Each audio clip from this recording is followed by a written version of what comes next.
নিশ্চিতভাবে হাইলাকান্দিবাসী পানীয় জলের জন্য, খাওয়ার জলের জন্য রীতিমতো হাহাকার করছেন। আমরা বর্তমান আছি রতনপুর ঘাটে, যেখান থেকে হাইলাকান্দি শহরের জন্য জল সরবরাহ হয়, জল সাপ্লাই হয়। আর এখানে দুরবস্থা আমরা দেখাবো। এখানে মোট 4টি মোটর ছিল, কিন্তু বর্তমান শুধু একটি মোটর কাজ করছে, বাকিগুলো বিকল। পৌরসভা নতুনভাবে যে মোটরটি ক্রয় করেছিল সেই মোটরটিও বর্তমান বিকল হয়ে আছে।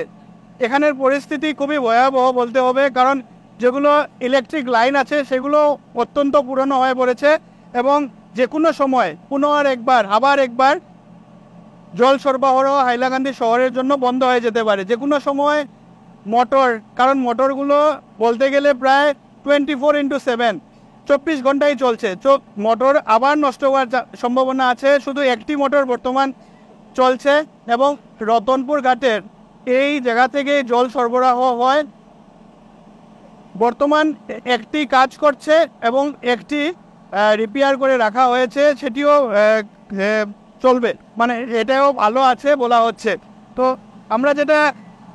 আমরা যেটা দেখানোর চেষ্টা করছি সেটি হচ্ছে এই মোটরটি, সবুজ কালারের যে মোটরটি আছে কিংগ্লেশারের মোটর।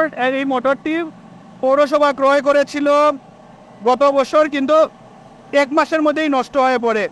কিংগ্লেশারের ইলেকট্রিক কর্পোরেশন লিমিটেড কোম্পানির এই মোটরটি 1 মাসের মধ্যেই নষ্ট হয়ে পড়েছিল এবং এইখান থেকেই জলের সমস্যা।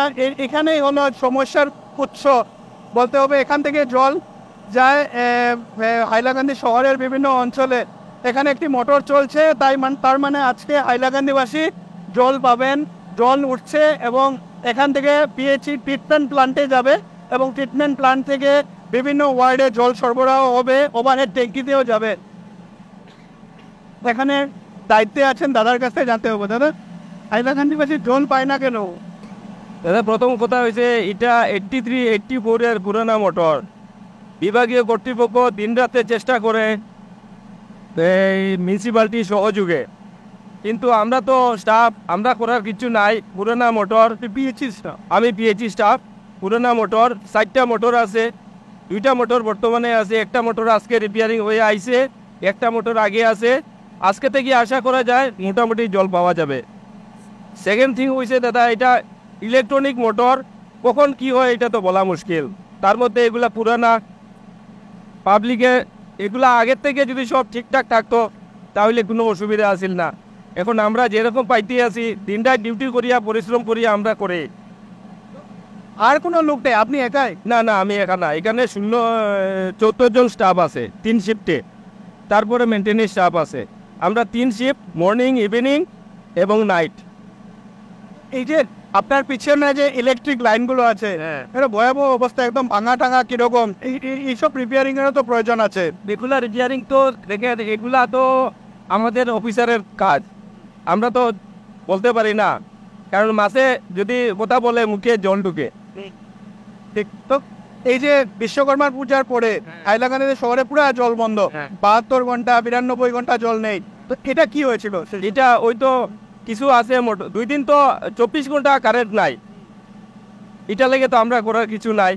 তার মধ্যে একটা মোটর 3 ঘন্টা চললে আরও 3 ঘন্টা 3.5 ঘন্টা রেস্ট দিতে হয় দাদা। ঠিক, হ্যাঁ। এই যে পৌরসভা নতুন করে যেটা মোটর কিনেছিল, এটার কি হয়েছে? এটা তো আমি আসার আগে, আমি এসেছি আজকে বিগত 1 বছর হয়েছে। আমি আসার আগে মোটরটা আসছিল, মোটর বর্তমানে নষ্ট। এখন এগুলো মোটর রিপেয়ার করে ঠিক মানে চলছে? হ্যাঁ, এগুলো মোটর রিপেয়ার করে চলছে। ওই তো কন্টিনিউ রিপেয়ারিং, নষ্ট হচ্ছে, মিউনিসিপ্যালিটি পয়সা দিচ্ছে, ডিপার্টমেন্ট সহায়তা করছে, ডিপার্টমেন্টের সহযোগিতায়। এগুলো তো আবার নষ্ট হতে পারে। হ্যাঁ, নষ্ট হতে পারে, পুরোনা যেহেতু পুরোনা, আবার জল বন্ধ আবার হতে পারে। এগুলা তো ডিপার্টমেন্টের আমাদের যে অভিযন্তা আছেন, পার্মানেন্ট সলিউশনের এখানে প্রয়োজন আছে, কারণ এই মোটরগুলো আবার বিকল হতে পারে। আবার দেখা যেতে পারে যে হাইলাকান্দি শহরে জল নেই। আজকে কিছু কিছু ওয়ার্ডে জল এসেছে, কিন্তু বেশিরভাগ ক্ষেত্রেই দেখা যায় যে জল নেই, জলের জন্য হাহাকার। মহিলারা দেখা যাচ্ছে যে নিজের ঘর থেকে বেরিয়ে পাশের পুকুর থেকে জল নিচ্ছেন।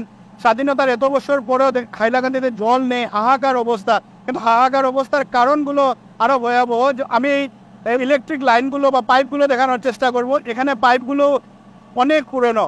কথা হচ্ছে যে এই প্রজেক্টটা অনেক পুরনো, কিন্তু এখানে সময়ে সময়ে রিপেয়ারিং হয়নি, যার ফলস্বরূপে এখন দেখা যাচ্ছে যে ভয়াবহ অবস্থা। রাজুদা আছেন 9 নম্বর ওয়ার্ডের আমাদের কমিশনার, ওনার কাছ থেকে জানতে হবে আপনার কাছে কেমন ফোন আসে জল নেই বলে। আমার তো সকাল 7টা থেকে শুরু করে মোটামুটি দুপুর 2টা-3টা পর্যন্ত ফোন কন্টিনিউ আছে আমাদের হাইলাকান্দি বাসে টাউন এরিয়া। জল নেই, দুঃখও লাগে যে ওদের জন্য বিশেষ কিছু আমরা করতে পারছি না, কিন্তু কী করবো, আপনারা দেখতে পাচ্ছেন যে মোটরগুলো অনেক পুরনো।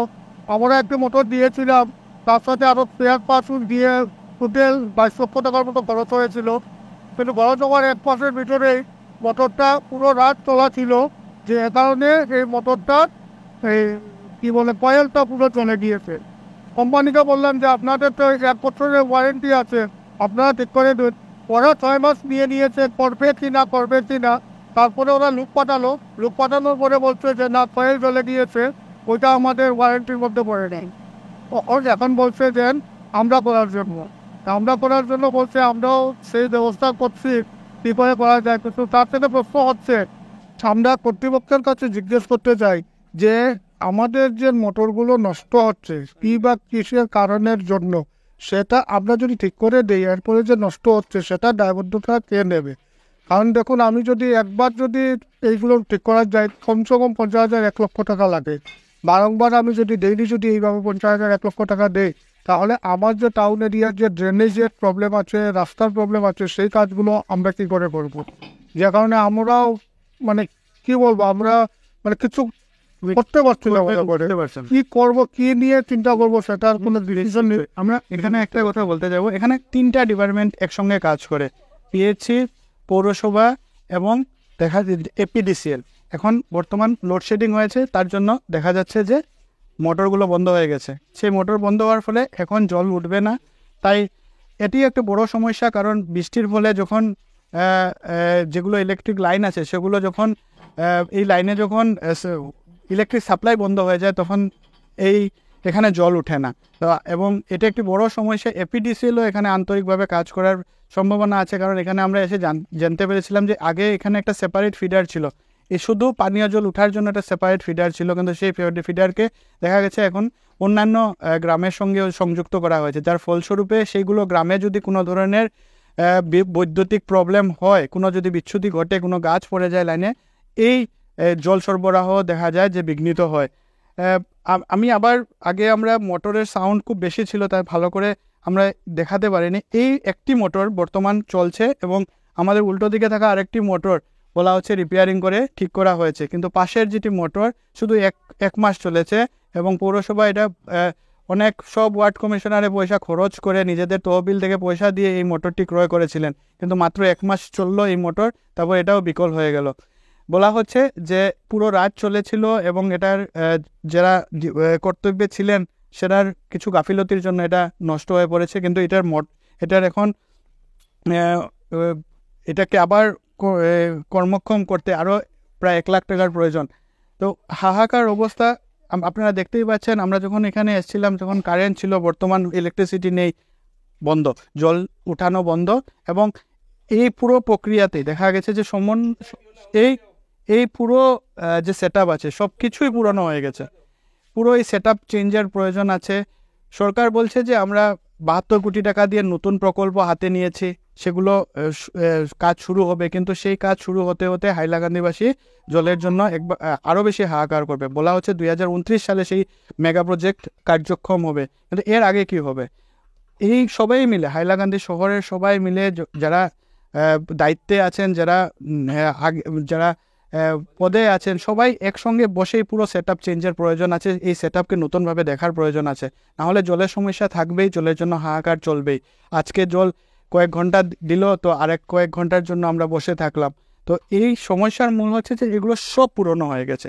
আজকে 2টো মোটর কাজ করছে, কিন্তু আগামীতে হয়তোবা একটি মোটর আরও বিকল হয়ে যেতে পারে।